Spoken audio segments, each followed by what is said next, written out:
거룩한 주님의 일을 하는 것, 그것이 가장 행복하고 기분 좋은 일이다, 이렇게 생각을 합니다.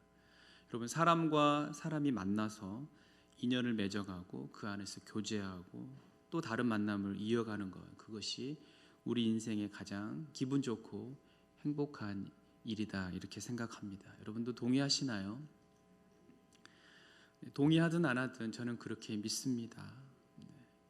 우리가 교회 안에서 그리스도인끼리, 그리고 예수님을 믿는 백성들이 함께 만나서 관계를 맺어가고 또 다른 관계를 또 발전시켜 나가고 지금까지 만나는 수많은 사람들과 함께 더불어서 주님의 영광스러운 일을 한다는 것이 우리에게 얼마나 기분 좋고 행복한 일인가, 좀 깊이 생각해 보았으면 좋겠습니다.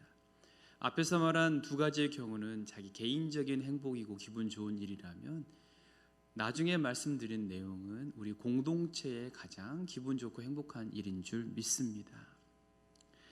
그래서 우리의 만남은 우연이 아니라 바람이었다고 노래하고 있는지도 모르겠습니다. 다윗은 10년을 도망자로 살아가야 했지만 그 기간은 결코 퇴보하거나 망가지는 시간이 아니었습니다. 오히려 성숙과 성장의 시간이었습니다. 그 기간에 다윗의 내면적인 인격이 성장했기 때문입니다. 그리고 또 하나는 귀한 만남이 그의 삶을, 그 10년의 삶을 통해서 이어져 왔다는 것입니다.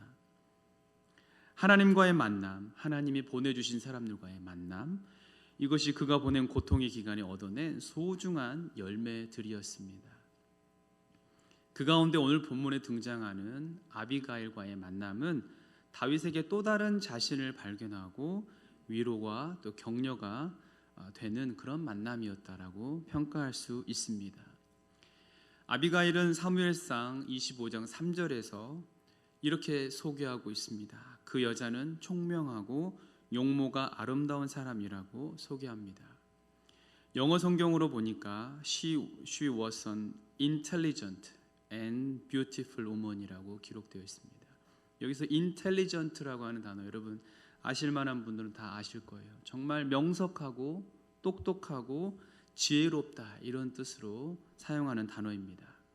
그러니까 아비가일이 얼마나 훌륭한 여인이었는지를 우리에게 말해주고 있는 단어입니다.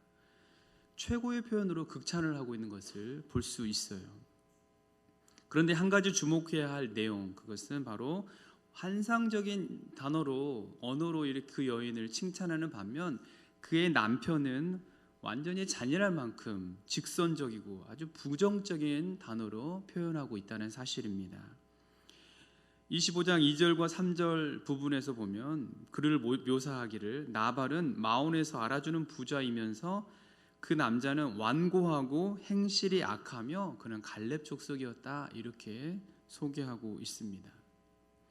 나발의 이름의 뜻도 미련하다, 어리석다입니다. 어떻게 그렇게 총명하고 아름다운 여인이 나발과 같은 사람과 결혼했는지, 그 이유는 기록되어 있지 않지만 우리가 추측해 보면 고대 근동 지역에서는 돈이 많은 남자가 지혜롭고 아름다운 여인을 얻는 것은 그리 어려운 일이 아니었습니다. 제가 이집트에 전도 여행을 갔었는데요. 이집트 현지에 예수님을 믿는 그런 곱틱 교인이라고 하는데, 그 곱틱 그리스도인에게 물어봤어요. 여기는 부인을 몇 명까지 얻을 수 있느냐 그랬더니 최대 4명에서 5명을 공식적으로, 법적으로 부인을 얻을 수 있다, 이렇게 얘기하더라고요. 돈만 있으면 5명까지 부인을 이렇게 얻을 수 있다, 결혼할 수 있다, 이렇게 얘기하더라고요. 실제로 차를 타고 가는 것을 볼 때 그 남편이 운전을 하고 제일 예쁘고 어린 아내가 조수석에 앉습니다. 그리고 첫 번째 부인이 이제 뒷좌석에 앉는 거죠. 그게 그들의 부의 상징이라는 거예요. 이처럼 아랍권에서는 그렇게 고대 근동에서부터 여인을 자기의 소유물처럼 여겨서 돈만 있으면 얼마든지 여인을 아내로 맞이할 수 있었던 것입니다. 아무튼 아비가일은 이 부자였지만 정말 미련한 나발과 부부로 살아가야 했습니다. 그런데 다윗이 그 지역에 머무는 동안 나발의 목자와 양들은 강도와 다른 견제 세력으로부터 다윗의 보호를 자연스럽게 받게 되었습니다. 한마디로 다윗의 덕을 보았다는 것이죠. 하지만 배은망덕하게도 양털을 깎는다는 소식을 듣고 다윗이 음식을 얻기 위해서 소년들을 보냅니다. 근데 나발은 그 심부름꾼들을 매몰차게 돌려보내버립니다. 그냥 돌려보낸 것도 아니고 다윗을 모욕하는 말을 합니다. 이 말을 들은 다윗은 노발대발합니다. 다윗도 순간 이성을 잃고 나발 한 사람을 치기 위해서 무려 400명의 군사를 일으켜 쳐들어오게 됩니다. 그것을 지혜롭게 해결한 사람이 오늘 본문에 나오는 아비가일입니다. 이 아비가일의 이름의 뜻은 내 부친이 기뻐함, 이런 뜻이 있습니다. 그녀의 아버지가 이 아비가일을 낳고 이 딸로 하여금 내가 기쁨을 얻겠다 이렇게 생각해서 그런 소망을 가지고 아비가일 이렇게 이름을 지은 것 같습니다. 또한 내 딸이 아비인 나를 기뻐하게 할 것이라고 하는 그런 기대와 소망으로 이름을 지었을 것입니다. 그런 기대에 걸맞게 아비가일은 총명하고 지혜로운 삶을 통해서 아버지를 기쁘게 해주었음을 우리는 짐작할 수 있습니다. 아비가일은 아름답고 흠모할 만한 여인이었습니다. 무엇보다 아비가일은 신앙인이었습니다. 아비가일을 이해하려고 할 때에 신앙인이라는 관점에서 우리는 보아야 합니다. 그래야 어떻게 그녀가 막무가내인 남편과 심란한 가정 환경 속에서 자신의 총명함과 아름다움을 유지할 수 있었는지를 그 비밀을 찾아낼 수 있습니다. 본문을 통해 찾아볼 수 있는 아비가일의 이 첫 번째 특징, 그것은 바로 불평하지 않는 사람이었다는 것입니다. 아비가일의 총명함과 아름다움을 살펴볼 때 가장 강하게 들어오는 하나님의 통찰은 원망하지 않는 것입니다. 그녀의 삶에서 원망을 찾아볼 수 없습니다. 물론 짧은 스토리에 불과하지만 충분히 남편으로 하여금 우리 가문이 망하게 되었다고 하는 사실을 직감하게 되는 순간 우리는 어떻게 반응하는 것이 일반적입니까? 남편을 그냥 당신 때문에 이 가정이 망하게 됐다. 어떻게 다윗을 그런 식으로 모욕해서 보내냐 그러면서 남편은 원망하겠죠. 그렇지 않겠습니까? 그런데 아비가일은 그런 상황에서도 불구하고 하나님의 통찰력으로 이 가정이 어떻게 해결해야 될까, 이 어려운 난국을 해결해야 할지를 바라보는 것입니다. 원망하지 않고 불평하지 않고 바로 그 문제를 해결해야 될 어떤 통찰이 있었다는 것입니다. 18절과 19절 말씀을 보면 아비가일은 악한 남편의 행위에 대해 한마디도 불평하지 않고 곧바로 해결하는 모습이 잘 나타나 있습니다. 아비가일이 급히 떡 200덩이와 포도주 2가죽 부대와 잡아 준비한 양 5과 볶은 곡식 5세와 건포도 100송이와 무화과 뭉치 200을 취하여 나귀들에게 싣고 소년들에게 이르되 나를 앞서가라, 나는 너희 뒤에 가리라 하고 그 남편 나발에게는 고하지 아니하니라, 말하지 아니하니라 그랬어요. 상황이 참 급박하고 황당하게 전개되고 말았습니다. 남편 나발의 그 특유의 미련함과 완악함, 인색함 때문에 남에게 상처를 주어서 엄청난 재난을 받게 만들어버린 것입니다. 되게 양털을 깎는 날이 되면 고대 근동에서는 1년 내내 농사를 다 한 것을 모아다가 즐거운 축제를 벌였던 것이 일반적이었습니다. 그게 관례였어요. 그런데 그때는 지나가는 거지들에게까지도 음식을 나누어 주면서 함께 기뻐하고 즐거워하는 잔치의 시간입니다. 그동안 다윗의 군대는 종종 이 나발의 목자들을 보호해주고 또 강도들로부터 양들을 지켜주었습니다. 그러니까 오히려 나발이 다윗에게 감사해야 되는 상황이었어요. 고마워해야 되었습니다. 그렇게 은혜를 베풀었던 사람들이 평안을 빌면서 그 축제의 날에 먹을 것을 나누어 달라고 요청했는데 인색하게 그가 거절해 버린 것입니다. 뿐만 아니라 모욕감을 주고 상처를 주어 쫓아버린 것입니다. 다윗과 함께한 모든 사람들은 사울에게 여러 모양으로 상처받고 억압받고 억울한 일들을 경험한 사람들이었어요. 모두가 사울에게 감정이 남아있는 사람들이었습니다. 나발의 말은 상처와 아픔으로 가득한 그들을 충분히 자극하고도 남을 아주 언어 폭력이면서 또 가혹 행위와도 같은 것이었습니다. 나발은 하나님의 섭리와 역사가 어디로 흐르고 있는지를 전혀 못 보고 있는 그런 미련함과 아주 오만한 사람이었다는 것을 알 수 있습니다.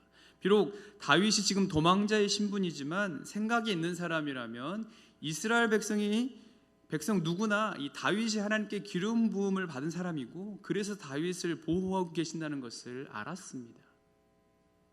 심지어 사울조차도 정신이 바로 들었을 때 다윗에게 다음 왕이 될 것이라고 말할 정도였어요. 하나님이 인정하시고 이스라엘 백성들이 이미 다 인정하고 있는 그런 다윗을 나발은 발로 걷어 차버린 것입니다. 그런 사람을 향해서 나발은 어리석은 행동을 하고 만 것이에요.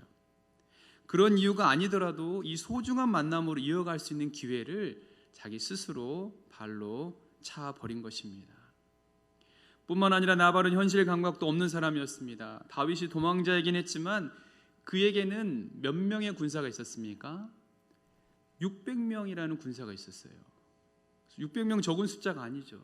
나발은 부자이긴 했지만 민간인 신분이었습니다. 아무리 종이 많다고 한들 군대가 아니었어요. 그냥 일꾼들 뿐이었습니다.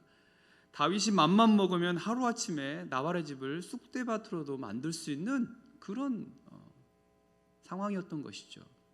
이런 면에서 나발은 너무 자기 세계에 갇혀있는 그런 인색한 사람이었다라는 것을 알 수 있습니다.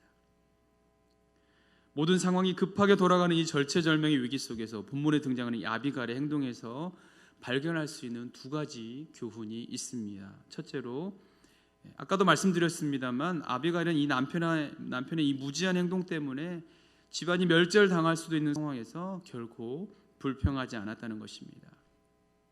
지금 나발은 자신이 가진 작은 힘, 적은 물질을 가진 것을 아주 굉장한 것으로 착각하고 있습니다. 우쭐거리는 감정 때문에 상황 파악을 제대로 하고 있지 못한 것입니다.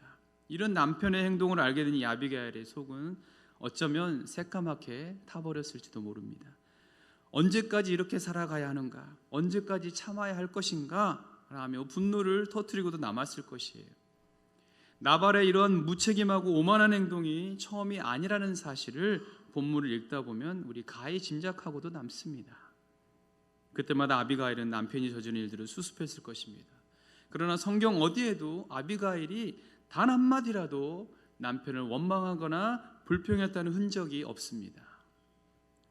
불평은 사람의 영혼을 갉아먹고 인격을 무너뜨리는 악한 들쥐와도 같습니다. 사랑하는 성도 여러분, 우리 또한 평소에 세상 없이 우아한 말을 하고 멋있게 행동하는 것처럼 보여도 일단 불평하는 사람에게는 점수를 주지 못한다는 사실, 우리는 이것을 기억해야 합니다. 저도 자주 후회하는 일을 하는데 그 중에 하나가 불평하는 것입니다. 부끄러운 저의 자화상입니다. 이와 같이 불평은 진리를 추구하고 창조적이며 건설적이고 더 나아가 진취적인 생각을 철저히 가로막는 장애물인 것입니다.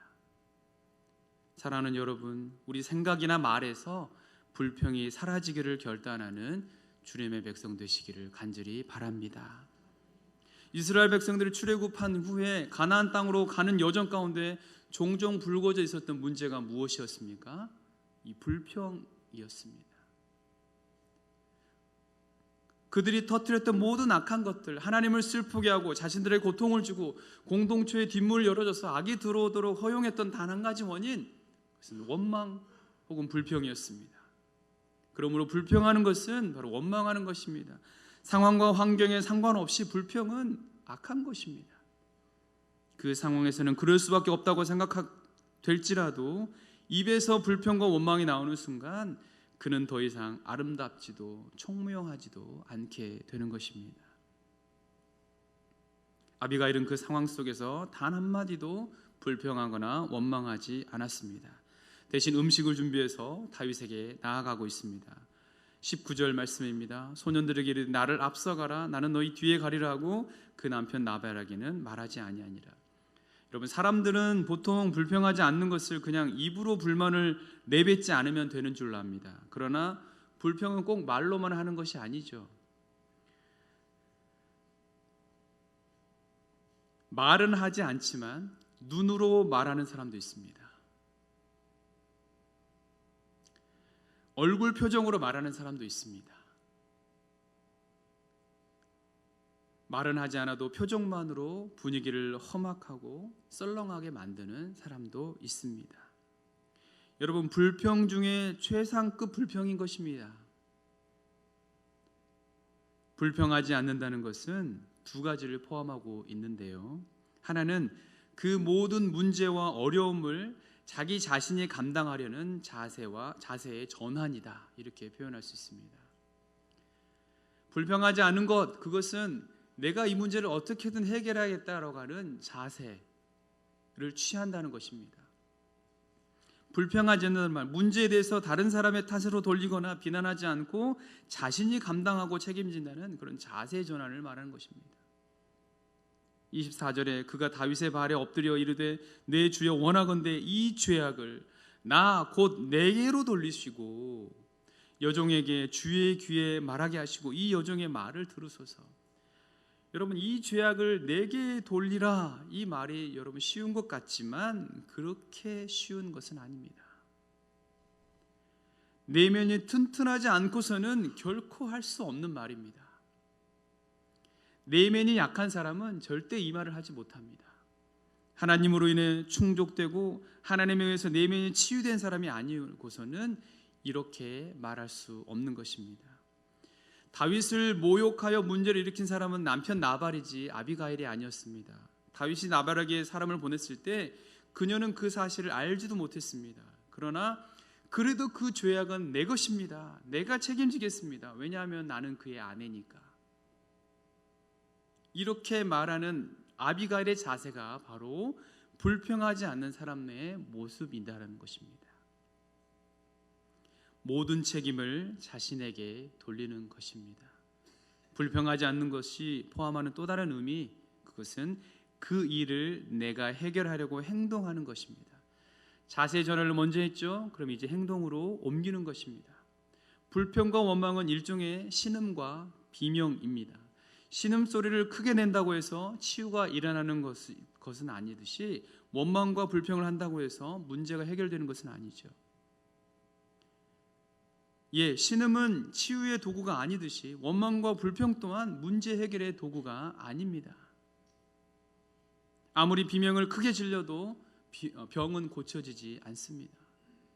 따라서 진정으로 문제를 해결하려고 한다면 불평하고 원망하는 말을 하지 않는 것뿐만 아니라 곧바로 행동으로 옮겨야 하는 것입니다.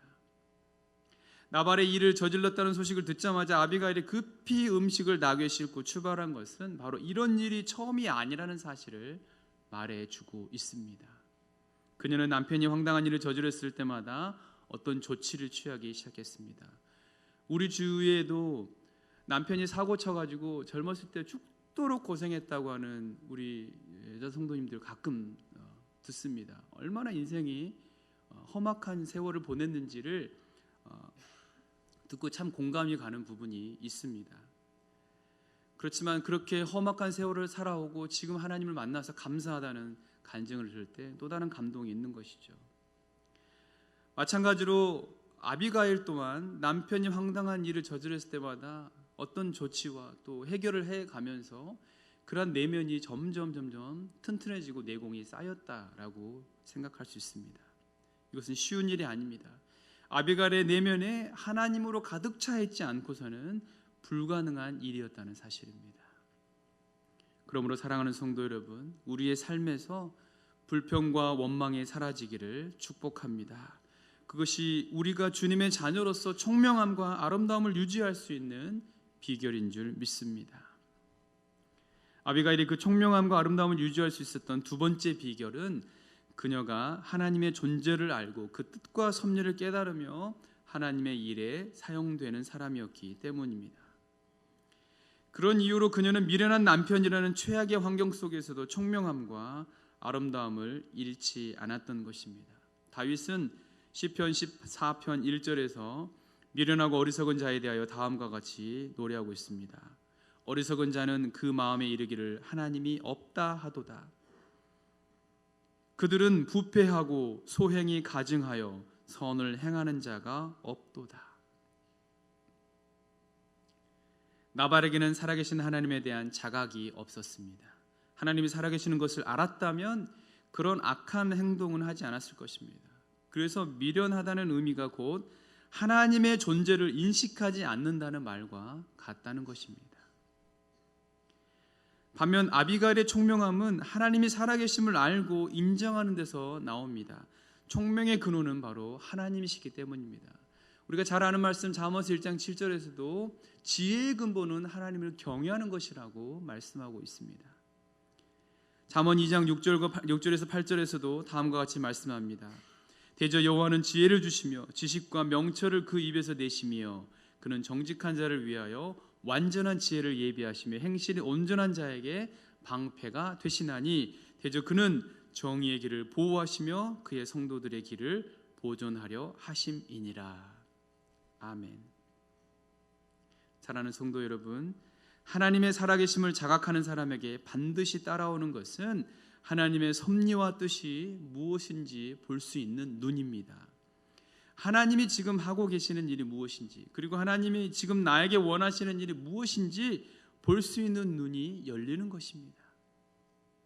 아비가일은 살아계신 하나님을 알 뿐만 아니라 하나님이 앞으로 어떤 일을 하실 것인지를 볼 수 있는 그런 총명함이 있었습니다.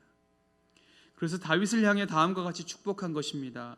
하나님이 당신을 이스라엘 왕으로 세우셨습니다. 그렇기 때문에 하나님은 당신을 보호하실 것입니다. 지금 이 기간 동안 당신에게 가장 중요한 것은 왕이 된 다음에 후회할 일을 하지 않는 것입니다. 이렇게 이야기합니다.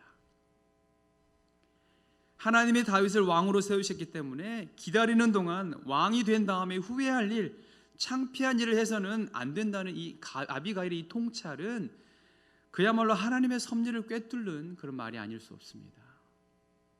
이런 급한 상황에서, 이런 정말 절박한 상황에서 여러분은 그렇게 다윗에게, 그렇게 원수를 갚으려고는 화가 단단히 나 있는 그 사람에게 이렇게 얘기할 수 있겠습니까?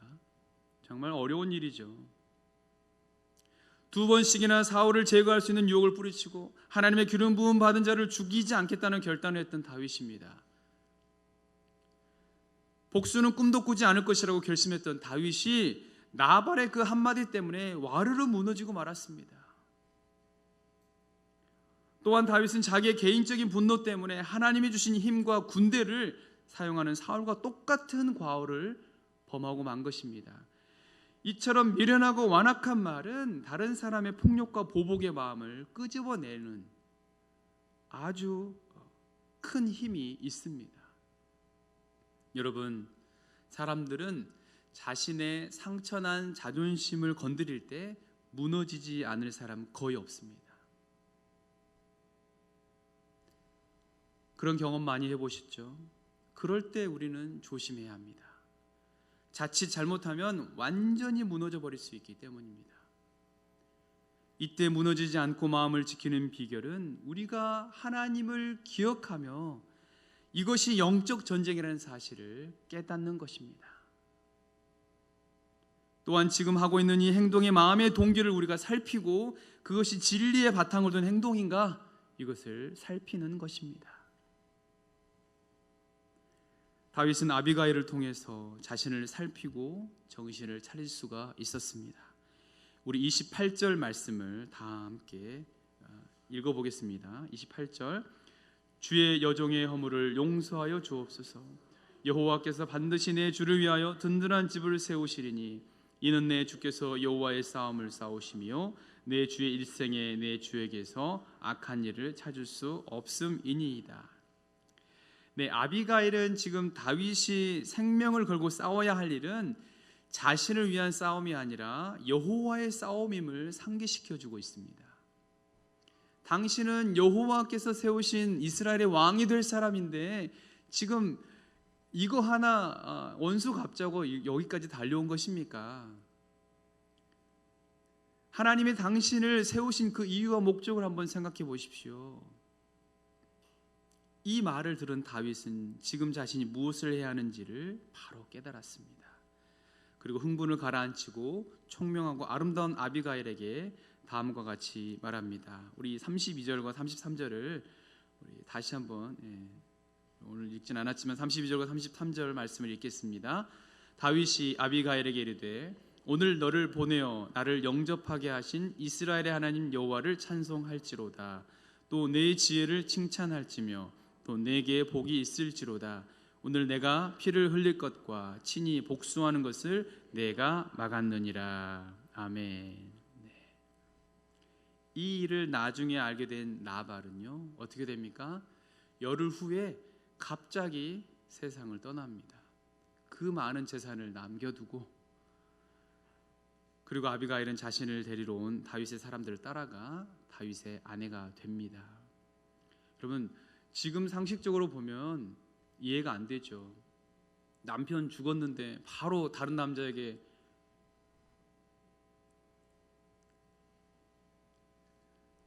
그런데요, 고대 금동의 이 문화에서는 여인이 의지할 수 있었던 유일한 존재 누굽니까? 남편이에요. 남편이 없으면 가장 약자 중에 약자의 신세로 전락하고 말았습니다. 여자에게 반드시 남편이 있어야 되는 것이 바로 당시의 문화였습니다. 다윗이 아비가일을 아내로 취했던 영적인 이유는 바로 아비가일이라면 자신이 영적으로 무뎌질 때 자신을 깨울 수 있는 사람이었기 때문일 것입니다. 이처럼 지혜롭고 총명한 여인 아비가일을 아내로 맞이한 다윗, 그에게는 정말 천군만마를 얻은 것과 같은 그런 기쁜 마음이 들었을 것입니다. 다윗이 아비가일을 만난 것은 전적으로 하나님의 섭리자 계획하심인 줄 믿습니다. 우리의 만남도 하나님의 인도하셔서 만나게 된 줄 믿습니다. 옆 사람에게 그렇게 축복하시죠. 하나님이 당신을 만나게 하셨습니다. 그래서 좋으시냐고 한번 물어보시죠. 그래서 좋으시죠? 할렐루야. 좋습니다. 하나님이 만나게 하셔서 이렇게 아름다운 공동체를 이룰 수 있게 되신 것, 하나님의 큰 축복인 줄 믿습니다. 따라서 그리스도인으로서 우리의 만남이 하나님의 아름다운 일들을 이루는 귀한 만남이기를 주님의 이름으로 축복합니다.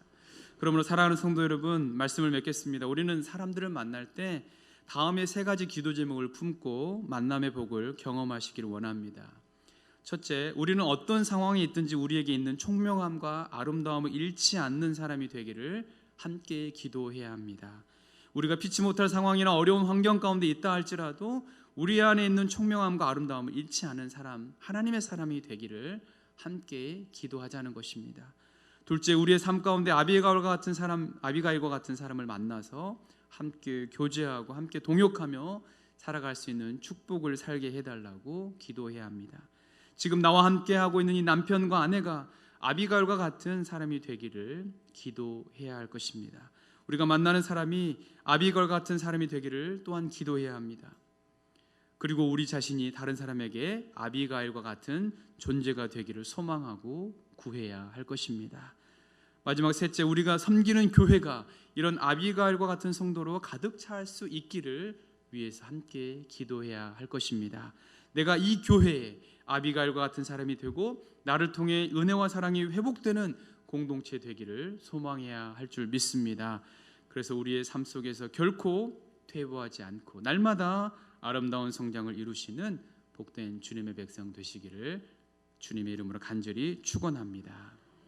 기도하겠습니다. 하나님 아버지, 하나님께서 그리스도 안에서 이렇게 좋은 만남을 허락해 주셨습니다. 내 옆에 있는 사랑하는 성도가 바로 주님이 만나게 하신 아름다운 만남의 복을 주신 것입니다. 우리가 그렇게 믿고 아버지, 내 감정이 휘둘려서 불평과 원망으로 내 옆에 있는 형제 자매를 원망하거나 혹은 무시하거나 그렇게 나발처럼 어리석은 행동을 하지 않도록 우리의 마음을 지켜 주시옵소서. 하나님께서 아비가일과 같은 사람들을 계속해서 만나게 하실 뿐만 아니라 내가 그러한 사람이 되어서 이 공동체를 아름답게, 그리고 하나님의 놀라운 복을 주시는 그 만남의 복을 경험할 수 있는 공동체로 만들기까지 우리가 그렇게 되기를 간절히 소원합니다.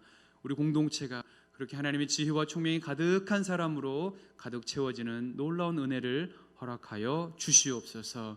예수님 이름으로 기도드립니다. 아멘.